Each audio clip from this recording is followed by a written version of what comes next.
I figured it's Earth Day, we might as well film outside. Hello. The title you clicked on is probably something close to the amazing TV show that ruined environmentalism for everybody. And I want to say right off the bat that, yes, that is a bit of an exaggeration, but it's also not true. April 22nd, 1970 was the first ever Earth Day.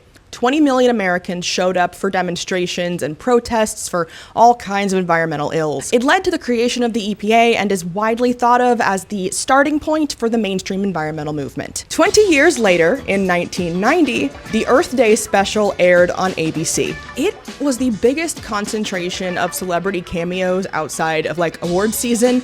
It was just as much of a universe-crossing extravaganza as anything Marvel has cooked up.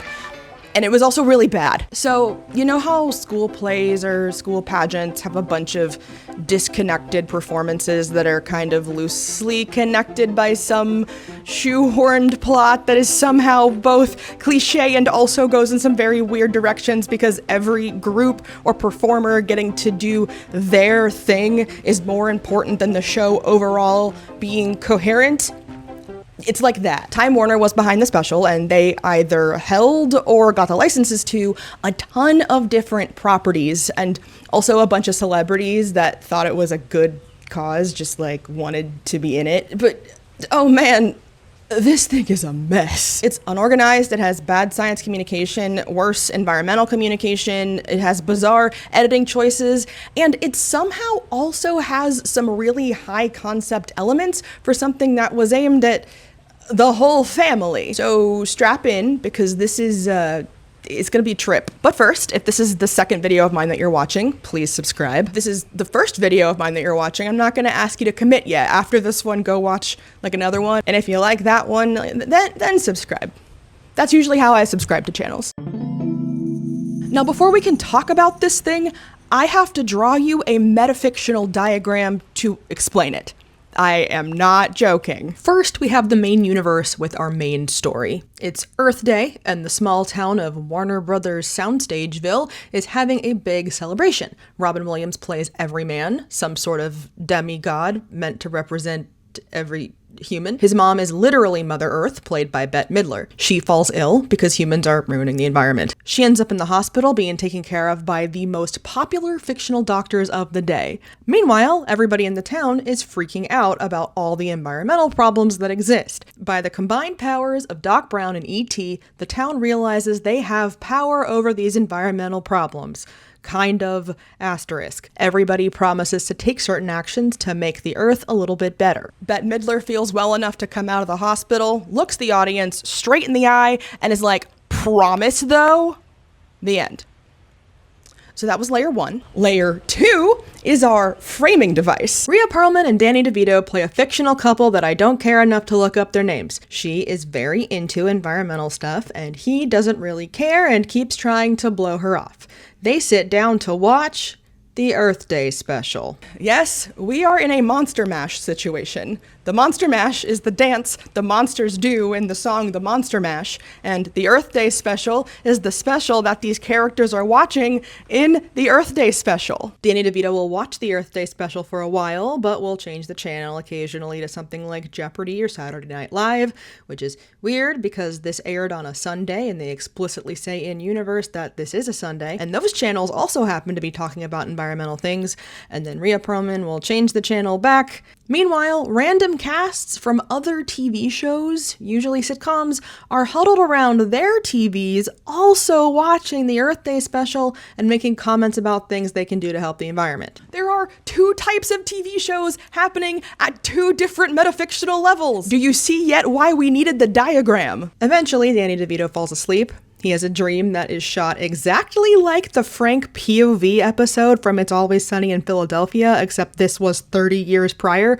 In this dream, his asshole friends, Chevy Chase, Dan Aykroyd, and Rick Moranis, say how stupid environmentalism is and make fun of Danny DeVito, and then the camera pans over and shows Mother Earth from the TV flatlining, and Doogie Howser says, "It's your fault!" And Danny DeVito wakes up from the dream and has a change of heart and commits to doing environmentally friendly things. Layer 3. The real world. There are short documentary bits interspersed throughout the show that interview real people in their communities doing environmentally hopeful things, meant to be a model for people watching the show that these efforts are indeed possible. There are also some interview-ish segments with the celebrities at the end, out of character. Point is, these segments exist on the same reality as you and I. You see what I'm going for? Like, this is the most fiction, and then this is also fiction, but it's a container for this other fiction, and this is the real world we're talking about. We've got like levels of fictionalization.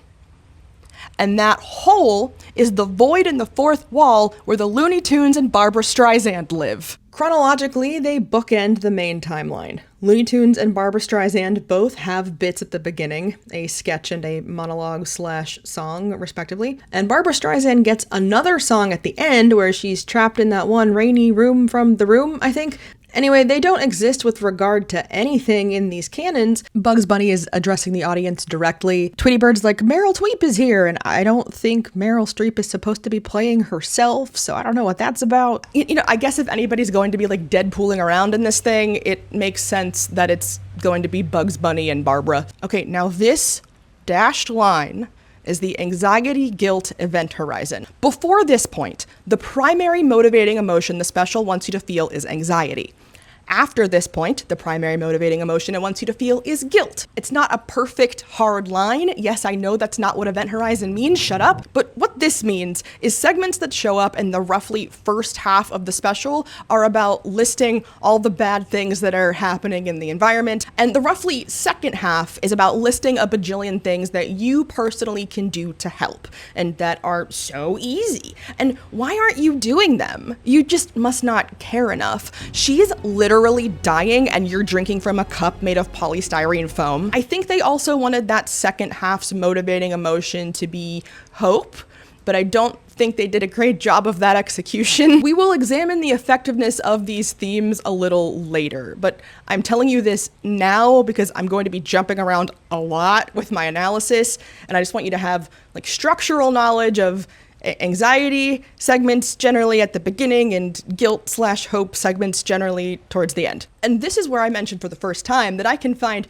effectively zero information about the production history of this thing. I can't even figure out how many people watched it when it aired. Going from what I've been able to piece together from the credits, I feel pretty safe in assuming that in general, the special segments feel really disconnected from each other because each segment was probably handled by a different set of creative folks. Please look how many names are listed as writers on this. And the special overall would have been a little more coherent if they had coordinated a little more. But please take any other speculation I make about how this was produced with the absolute biggest grain of salt you've ever licked. Like one of those pink salt lamps. This is not Robin Williams' best work. I mean, I hope that is evident. Like, obviously, this is no Fern Gully. One of the first things the audience sees as part of the special proper is Robin Williams in character as Everyman doing a barely edited piece of stand-up, spoken word. Like, clearly some of Robin Williams' jokes are supposed to be jokes, but it's hard to get a read on who his character is, let alone that he's some sort of demigod. That's why God said, let there be light, but it was man who said, let me charge people for it. Yes, indeed. Yes, indeed, and you know it's true. We used to be hunter-gatherers, now we're shopper-borrowers, aren't we?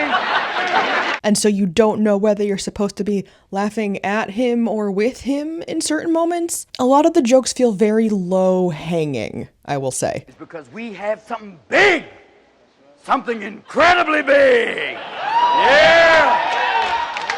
And man has always had it, the incredibly large brain.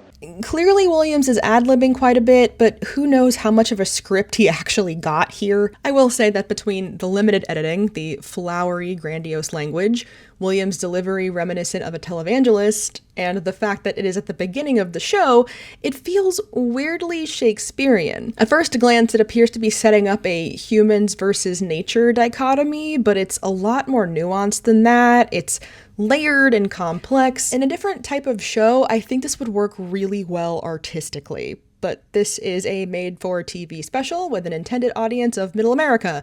It's not effective environmental communication because it would lose people. I think they should have at least edited it down a little. Did I mention this goes on for 5 straight minutes? You know who they shouldn't have edited down? My boy Carl. Carl Sagan is out here doing the most talking about actual science in this whole thing, and yet we barely get anything from him. What I suspect happened is they asked him to talk about the science behind these environmental issues, and so he, did that for however long it took to properly explain these things. But then when they got to post-production, somebody went, "Science? That's boring. People aren't watching the Earth Day special for the science. They're watching it for the star power." Sir, should I cut Dr. Sagan off before he's done and intersperse the section with shots of Mother Earth being rushed to the hospital and random graphics with statistics that are barely connected to what we're talking about and are also super distracting? Only if you include the most annoying alarm sound effects known to man. And that's why you're the boss. Love that I'm doing voices now. The really ironic thing here is that later in the special, there's this part where these little kids are talking to a security guard, and this happens. What causes a hole in the ozone? Leaky car air conditioners? Right. Fossil burning fuels? Correctamundo. Less ozone, hotter Earth. Hotter Earth, more air conditioning needed. More air conditioning, less ozone. Bingo, hotter Earth. It's an endless cycle, kids. Forget it. No, you've got global warming and ozone depletion all mixed up. Maybe he conflated global warming and the ozone hole because you made Carl's segment explaining what they were absolutely incomprehensible. At this point, Sagan had been making science engaging to lay people for literal decades, and he is the only one adding any coherency to this kaleidoscope of bummers. And Danny DeVito literally changes the channel on him. Are you kidding me?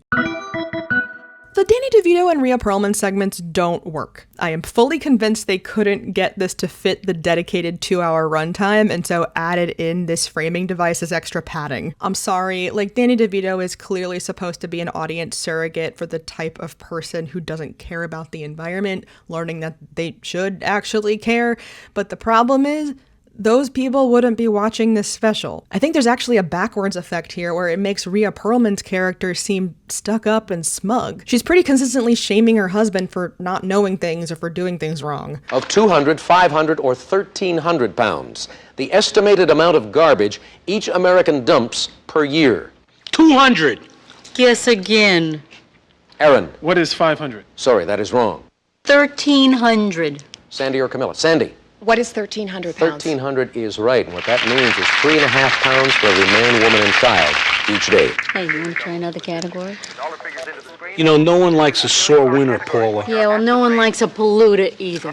So I have this book. It is called Bad Environmentalism, Irony and Irreverence in the Ecological Age by Nicole Seymour. If I had to boil this book down to one core thing it's trying to say, it'd be, hey guys, because we environmentalists take ourselves too seriously, nobody else takes us seriously and they all think we're cringe. Seymour mentions how environmentalism can often have a sanctimonious quality, and my God, does the Earth Day special engage with a lot of that. Much of this special feels almost religious. The back half of this special features people preaching how other people can environmentally repent while standing on a literal pulpit. Michael Keaton plays a CEO who confesses his sins of dumping waste illegally, which made a bunch of kids sick. I got a quote I'm gonna read. As anyone who has been dragged to church services in their youth can probably attest, notions of salvation, redemption, and the divine create a tense dynamic in which the virtuous believer is patronizingly positioned as morally correct, thus thrusting the non-virtuous non-believer into shame and possibly submission. The special does that. Seymour often mentions how environmentalist works often have a despair-hope binary, which, it maps pretty well onto the anxiety-guilt event horizon. At one point, Danny DeVito's asshole dream friends say, Here we are purging our guilt in the name of Mother Earth. To be honest, they're right. They are correct. Much of this special is a guilt trip, and that is an environmental communication strategy that makes people not like you. The rest of the point of this book is it doesn't have to be this way. We can be funny and cool, and that brings people in, and here's a bunch of positive examples, but that is not as relevant to this particular video. There's a segment where Wastebuster Elon Spangler, who's supposed to be the twin of Ghostbuster Egon Spangler, is talking to downtown Julie Brown, a fictional investigative reporter, because there's this news report happening about Mother Earth's situation in the hospital. Oh god, hang on, I need to adjust the chart. They end up talking to Martin Short, who plays an executive at a company known to be dumping industrial waste. This segment is fantastic. They barrage this chain-smoking executive with questions about his company's operations, and he denies, dodges the questions, and answers in ways that allow him plausible deniability, and does not stop even when backed into a corner. I mentioned the disinformation playbook in my misinformation scale video. He is basically doing that. And are you aware that this year in the United States, 275 million tons of hazardous waste will be generated? That's 1 million tons of toxics for every man, woman, and child in the country. So what are you saying? That seems rather generous, 1 million tons per child. Oh, you think that's a bad thing? Yes, I think it's a bad thing. Is that what you say or is that what they say? That's what everyone says. I know it's a bad thing. Why are you acting like I'm to blame? Not all companies are polluters. Why am I suddenly the bad guy? You seem a little defensive, Mr. Thurman. I'm not defensive. You're the one who should be defensive. You're the one who thinks that hairdo works with that overly long face of yours. What does my haircut have to do with anything? I don't know. You're the one who brought it up. No, I didn't. Yes, you did. Can you believe this guy? He's basically Darvoing them. I think it does a really good job of illustrating how people in power responsible for lots of society's problems publicly dodge accountability. Assuming the slow-ish takes did a good enough job of holding people's attention. It's not interesting at all. It's rather boring.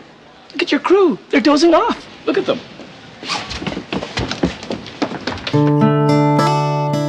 In my opinion, these look, your favorite sitcom families and also the Muppets and also these people at a basketball game are also watching the Earth Day special segments are the worst part of the whole thing. I feel like their intended purpose is to be a model for the audience. Like, they're talking about these things as a family, so you can talk about them as a family also. There are too many suggestions for actions you can take.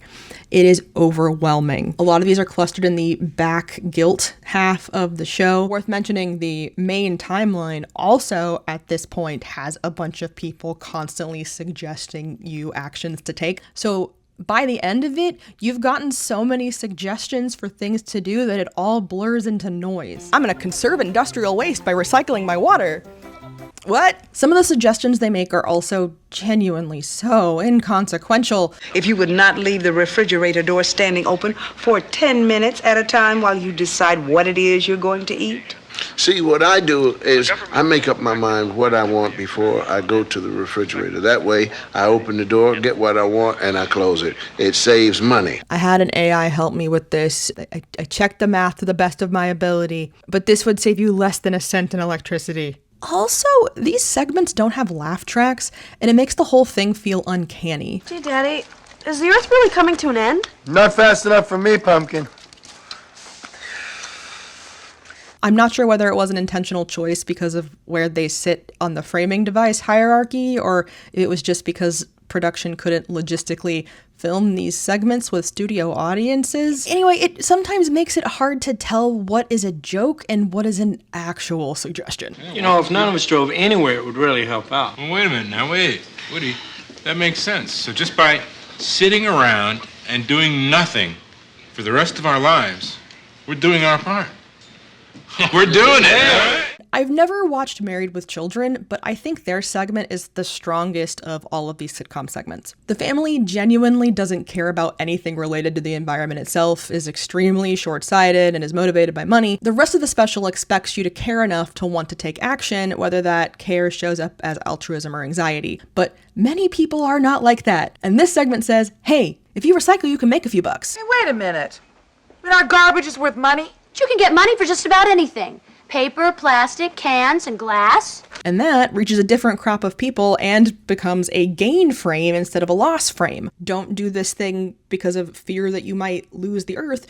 Do this thing because you might get $10. Even though these types of people might not be watching, this feels different from Danny DeVito, because for the people who do care enough to watch, this is something they can easily talk to a friend about. However, That segment is immediately followed by one of the real-world documentary segments. This one is about a specific recycling program called block curb recycling, where neighborhoods in Philly could pool their recycling together and someone would get paid for that recycling material at a drop-off center. It reduced waste in the area and provided jobs for people. This program does not exist anymore. In fact, recycling to get money back doesn't really exist anymore either, unless you are recycling something super valuable or you live in a few select places. So you know how soda bottles say, "Hi, me 5 cents"? Hi, me 5 cents. I paid $2.50 for this orange juice. That's saying if you are in Hawaii or Maine, you can turn that bottle into a recycling plant or somewhere and get 5 cents back. A handful of states do this because they have things called bottle bills. This is the second time in a video that I'm going to be lazy and read something directly from my master's thesis. Before World War II, beverage bottles were localized, collected, and reused. In the 1950s, disposable glass bottles became more popular because they were cheaper for the manufacturer, removed the cost of collection, and allowed the businesses to expand past a local level since they were no longer responsible for considering the entire lifetime of the product as a system. Beverage companies dubbed improper disposal of these empties littering, placing the responsibility on the individual consumer. I want to make sure you get that. Beverage and bottling companies invented the word littering so that they could make pollution your fault. They also developed the organization Keep America Beautiful. This coalition of beverage and bottling companies was created to advocate an anti-littering ethos, but also acts as a lobbying group that allows its member companies to externalize the cost of disposal. A variety of bottle bills were introduced in the 1970s, which would have made the beverage companies responsible for recycling the empties. However, because this would have incurred a cost, Keep America Beautiful began encouraging curbside recycling, as this externalized the cost of dealing with the empties to municipalities. The world literally could have been like Tom Nook buying stuff that you don't want in Animal Crossing, and they took that from you. Not only do you likely not get money for your recycling anymore, you personally have to pay to recycle now with curbside. If not directly, then with your taxpayer money. That Philly block curb recycling program was neat because it kind of met in the middle. Even though it was paid for with grants and by the city as well, that money was going directly back to the community. And to top it all off, a lot of the bottle bills that do exist haven't raised their return payment amount in literal decades. Massachusetts has had theirs set to 5 cents since 1983. Inflation exists. That's all I'm saying. A lot of environmental messaging has a focus on children, and sometimes that framing is, we need to take care of the world now so that our children aren't inheriting a desolate wasteland. And sometimes the framing is, let the kids take care of it. There is a lot of that second one in this special. Children are a lot more with it than we give them credit for. There are these kids that show up, wait a second, is that Dante Bosco? There are these kids that show up and are the first ones to start suggesting things to fix the environment after E.T., who is also this pure, infantilized character, makes them a magic book of solutions. Of the doctors, they focused the most on Doogie Howser, the doctor who's a literal child. There's also this real-life documentary segment that's like, wow, kids like recycling at school. Aren't they so magical and wonderful and pure? It empowers them to make a difference in their lives. I don't know. I don't have much to say about this. I just hate this trope. Stop making kids responsible for dealing with environmental issues. 2K26. They are literal children. Let's throw in some educational rap, but this time we'll put actual good music into it. This is unironically one of the best parts of the special. Do a bunch of people spontaneously rapping in the street make sense in the context of the rest of the story? No. Would I listen to this rap outside of this special just to listen to it? Absolutely not. However, this is one of the better educational raps I have ever heard. A place used for toxic dump waste. Drink a glass of water, get a bad taste, and look, all of my fish are dying. I just want to catch my fish. It does just sound like old school rap because it is old school rap. It's got Quincy Jones, Will Smith credited as Fresh Prince, Tone Loc, Queen Latifah, Ice-T, Kid and Play, and Heavy D. I'm gonna be honest, I'm not super familiar with old school rap, and so I only knew who some of those people were. I also learned since originally recording this that old school rap ended around 1983, so I mean, it sounds like the era of rap that this is. I don't know. Wikipedia tells me this is the golden age of hip-hop, actually. But you can tell how much fun they had while they were recording this. Like, look at this high five. Look at this white lady dancing. Each rapper kind of loosely picks a subject for their verse, water, global warming, etc. But Queen Latifah's verse is basically just saying, hey, environmental problems are the fault of unregulated capitalism. We need to do something about that. Anything for $1, this attitude destroys. Iconic. I just wish they would have let Robin Williams in on it. Yo, the name is Bette. The logic is erratic. Morgan Freeman plays the editor of a newspaper who is concerned about trees being cut down. People ask me, why should we care about what happens to a rainforest in some faraway place like Brazil? Well, I'll tell you, forests are the lungs of the planet.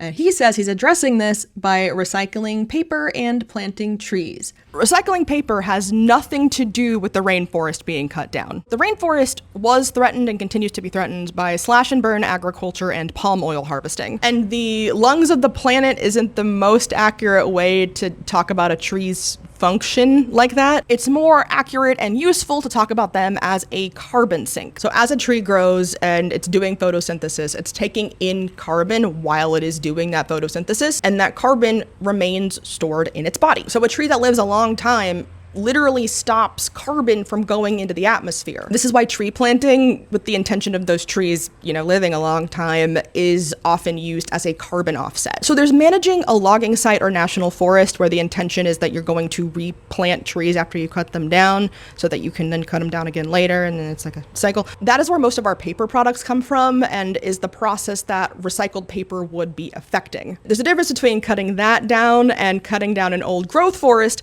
which is dedicated carbon storage and is also usually an important habitat. There's a disconnect between cause and effect here because the show is conflating every environmental problem as one big problem. They're basically making it like a hyper object. I think that can be an effective strategy sometimes, but other times you end up encouraging actions like, I care about global warming, so I'm going to pick up litter at my local park. There's a mismatch there. And when some of these issues are more urgent than others, conflating all of them risks putting attention somewhere not as helpful when it could be used somewhere else more effectively. About 35 minutes into the special, Robin Williams' Everyman enters a restaurant and meets Dennis Hoffman playing a demigod lawyer, I think, named Everylawyer. Who do you represent? People? What people? What do you think of what's going on around here? What follows is one unbroken 6-minute take of Dennis Hoffman arguing his way out of every reason to be concerned about the environment that Robin Williams can throw at him. Well, there's a hole in the ozone. There's a hole in the ozone. Right, if that ozone, you have a hole in it, then those ultraviolet light gets through, and then you have your skin cancer. You never heard of sunscreen? No. You can't put on a little 15 or 22? What are you, a baby? It is either fully improvised or heavily ad-libbed. They get a specific writing credit for this section, so, heavily involved with its content, and I think it is unironically genius. Hoffman's character demonstrates how anyone can employ cognitive distortions to ignore or justify environmental issues. The famous Ben Shapiro line that all of the water levels around the world rise by let's say 5 feet, and it puts all the low-lying areas on the coast underwater. You think that people aren't going to just sell their homes and move? Like, he's basically doing that over and over and over again, and it's incredible. Let's take your worst case scenario. Okay. Let's say all the fish in the world are poisoned. Really? Dead. You can't eat them anymore. Yeah. Nobody will be able to eat fish. Right. You ever taste imitation crab meat? I love this because it's giving people a tool to examine common cognitive distortions they might be doing. Always love when we encourage critical thinking. You ever spoken to anybody that's seen an oil slick? No. Must be a lot of ocean that doesn't have oil slicks. Yeah, right? I guess, yeah. So what's the problem? But also, these are the exact strategies that people in power will use to dodge responsibility or justify their behavior.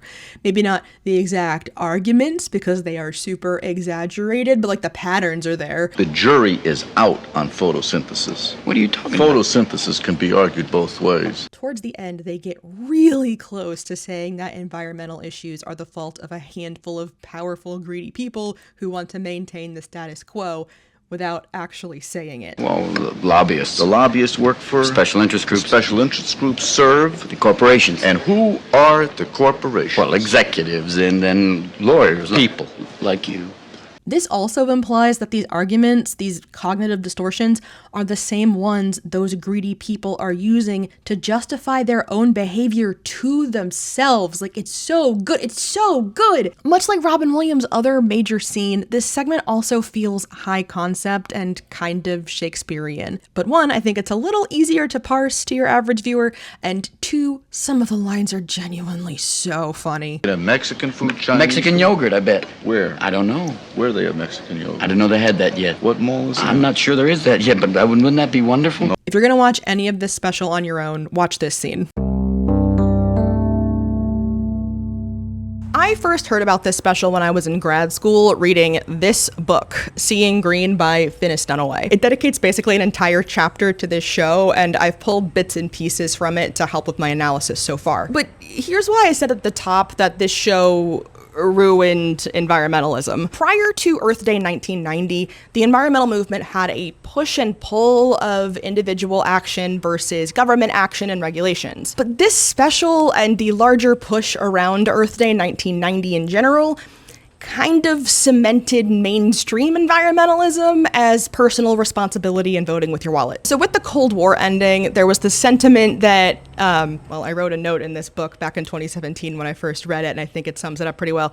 The sentiment was, communism was so bad at protecting the environment, guess that means capitalism is the most environmentally friendly thing ever. And fittingly, the way that this special handles this personal responsibility framing resembles the way that a lot of advertising works. Many advertisements imply that their product fixes a negative emotional state. Sometimes that state is even created by the advertising itself. Like, think about the weight loss industry. They're taking advantage of the fact that many people feel shame for being overweight. There's a vested interest in creating that atmosphere of shame, but if you buy our product, you can be like these people. They used to feel ashamed and now they're thin, so they're not ashamed anymore. It doesn't have to be shame, it could be frustration. Like infomercials where they show people struggling and there's like, here's a thing that'll make you not be frustrated anymore, even though no one has ever been frustrated by the initial problem before ever. That manipulation of emotional state is the point of the anxiety guilt event horizon. The first half of the special is creating a feeling of anxiety and stakes. The second half creates a sense of guilt that you specifically aren't doing enough to address that anxiety, and presents, honestly, way too many solutions to choose from to make yourself feel better about that anxiety and guilt. Like, it's overwhelming. Dunaway calls this a therapeutic mode where environmentalism isn't about addressing environmental problems, it's about making yourself feel better. Towards the end of the special, Meryl Streep is standing in a crowd and is getting overwhelmed by everybody shouting things to do at her, which, like, yeah, fair. And so she leaves the crowd and she enters this bar where Kevin Costner's the bartender. It's like an extension of the bartender as therapist trope. It's bad. It's terrifying. Can be. Okay, that's enough agreeing. Thank you very much. But bartenders are supposed to make you feel better. And she's like, I'm so overwhelmed. I don't know what to do. And he's like, you just gotta do one thing. And they're like flirting and it's really cringy. There's this one line and I can't tell if it's like a flirty delivery or if it's just a line flub that they didn't have time to reshoot. You just saved enough energy to run my TV for 3 hours. I did? Yes. How did I do that? It's the energy it takes when when they're the old cans and You mean the energy it takes to make a new can is more than what it takes to recycle an old one? Yeah, I got it. Kevin Costner's like, you can do it and it'll make you feel better. Don't you feel better after recycling? do something instead of being afraid. You do something, you're going to start to feel better about yourself. And they're explicitly saying it. They're explicitly saying these actions are to make you feel better. I want to stress that Dunaway's overall take is an extremely accurate critique of how this special frames environmental responsibility in a general sense. However, I think there's a little bit more nuance in it than that. It's worth noting that not everything gets this framing. It's not always like an individual choice. There are some instances meant to genuinely make you question the actions of the people in power. We talked about the Wastebusters section and Queen Latifah's verse in the rap. They have a very anti-corporate bent to them. In fact, this part is basically saying it's absurd to expect the consumer to be able to affect large-scale change. Then what do you suggest we do about it? How should I know? Maybe the government should have stricter regulations. So you'd be in favor of government intervention? I didn't say that. Government intervention? Where do you think we are, on the soil of Albania? People buy our products. It makes them happy. What's wrong with that? Is something wrong with that? I don't understand. If people are so concerned about the environment, then they have the choice. They can either buy the product or not. Oh, so you think it's up to the consumer to influence these companies? I didn't say that. Yes, you did. No, I didn't. Yes, you did. You think I did? I know you did. I know that. There's also multiple mentions of talking to politicians or explicitly voting for people who take this stuff seriously. Carl Sagan says this: every one of us can and should play a role in dealing with these problems, but it's very clear that industries and governments have to play a really major role. And let's not forget the unbroken 6-minute Everylawyer scene. Do I think this variation in perspective was on purpose? No, not at all. I think it's basically a symptom of the special's likely very disconnected production. Like, with the sheer number of people who wrote for this thing, statistically, somebody is gonna be a pinko commie. Also, with regard to the anxiety guilt event horizon, most of these counterexamples happen in the anxiety half, to the point where it feels like they're saying, well, government and industry failed us. Guess we as individuals have to clean it up now. Dunaway has a very fitting quote here.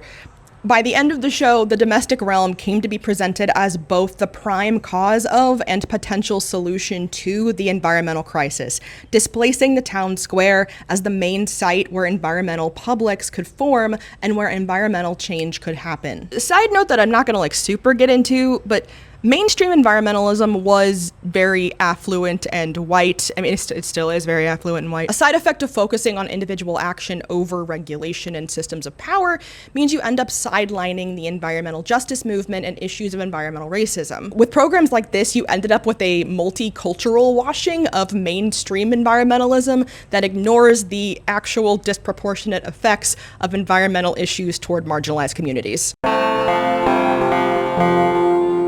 You could not make the Earth Day special today. The wokes wouldn't let you make it. No, I just mean it would never be as earnest. I think everybody who worked on this genuinely cared about what they were saying. Like, despite a framing that very much favors big business and big capitalism, I don't think some evil guy sat down in a boardroom cackling maniacally like, let's make the special this way to offload responsibility for literally every environmental problem. That way our shareholders can keep making money and they'll give us money. Like, I don't think that happened. I do actually think that would happen if somebody attempted to make this today, but I don't think it happened in 1990. I think this because we have evidence that this framing was on purpose from people who did care. The organizers of Earth Day in general in 1990 were trying to shift to individual action because they thought that part of the reason the enthusiasm fizzled out after Earth Day 1970 was because they were too focused on political disruption, and individualized action would bring more people in and be a more consistent thing, which, you know, how did that turn out? I do think that in 2026, we may have swung too far collectively past the individualized action versus power thing, where now people don't want to take responsibility for anything anymore. No, it is not specifically your fault that we are in a climate crisis, and no, closing your fridge quickly won't save the Earth. But voting might, and some of y'all won't even do that because you don't want to vote for the lesser evil. This goes beyond like environmentalism stuff now, and I know people are gonna be really mad at me for this. If you abstain from voting because voting for the lesser evil makes you feel icky, you are being selfish. You are literally prioritizing your own feelings over material reality that will affect other people. You are doing the same cringe moral purity thing that the self-righteous environmental people in the Earth Day special were doing. Anyway, I also think attitudes have changed towards environmentalism in general. Like, people have other stuff to focus on. There's so much distressing stuff happening constantly. But you know what I did find looking into Earth Day this year?